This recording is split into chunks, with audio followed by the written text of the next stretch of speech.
What if I told you that one of America's first best-selling novels was actually based on real events so dangerous that the author had to wait decades before revealing the truth? Today, we're diving into James Fenimore Cooper's forgotten masterpiece that exposed the dark underbelly of the American Revolution. In 1821, when most Americans were still celebrating their hard-won independence, Cooper published a novel that would shake readers to their core. The Spy, a tale of the neutral ground, wasn't just another adventure story. It was a window into the brutal reality of what happened when neighbors became enemies and loyalty became a matter of life and death. Picture this. The year is 1778. The Revolutionary War is tearing through Westchester County, New York. This region, caught between British-controlled New York City and American forces further north, has become what locals call the neutral ground. But neutral is the last thing this place actually is. It's a lawless wasteland where neither army maintains control, and violence erupts without warning. Into this chaos steps Harvey Birch, a humble peddler who travels between the lines selling goods to both sides. To the Americans, he appears to be a British spy. To the British, he seems like an American informant. Everyone suspects him. Everyone wants him dead. But Harvey Birch is hiding the biggest secret of the war. Cooper crafted this character based on real intelligence networks that operated during the Revolution. These weren't the romanticized spies of Hollywood movies.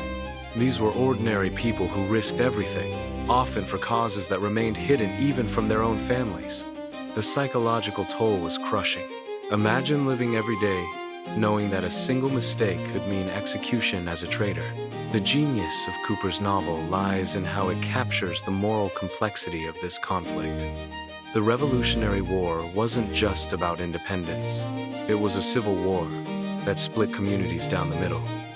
Cooper shows us families where brother fought against brother, where longtime friends became mortal enemies overnight. The neutral ground becomes a metaphor for the impossible choices people faced. Take the Wharton family, central characters in Cooper's story. They're trying to remain neutral, but neutrality itself becomes a political act.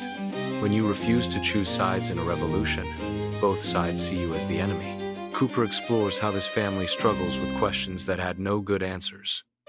Do you protect your property or your principles? Do you save your family or serve your country? But here's where the story gets really interesting. Harvey Birch isn't just any spy. He's working directly for George Washington himself, under such deep cover that even Washington's own generals don't know the truth. This creates incredible dramatic tension because readers watch Birch being hunted as a traitor while knowing he's actually one of the war's greatest patriots. Cooper based this on real intelligence operations that Washington ran personally. The future president understood that winning the war required more than battlefield victories. It demanded superior information, so he created networks of agents who operated under such secrecy that their true loyalties remained hidden for decades after the war ended. The novel's most powerful scenes show the human cost of this secrecy. Birch endures hatred from the very people he's risking his life to protect. He can never defend himself without blowing his cover. He watches friends die believing he is a traitor. The psychological isolation is devastating, and Cooper doesn't shy away from showing how it destroys the man's spirit. What makes this story revolutionary for its time is how Cooper refuses to glorify war. Most literature of the period portrayed the revolution as a noble struggle between good and evil. Cooper shows us something much more complex. He reveals how war corrupts everyone it touches, how it forces people into impossible moral positions, how it creates heroes who can never be recognized, and villains who might actually be patriots. The neutral ground itself becomes almost a character in the story. It's a place where normal rules don't apply, where violence can erupt at any moment, where trust is impossible, and survival depends on constant vigilance. Cooper's descriptions of this landscape are haunting. Abandoned farms, burned-out buildings, forests where armies clash and disappear like ghosts. Reading The Spy today, you realize how relevant these themes remain.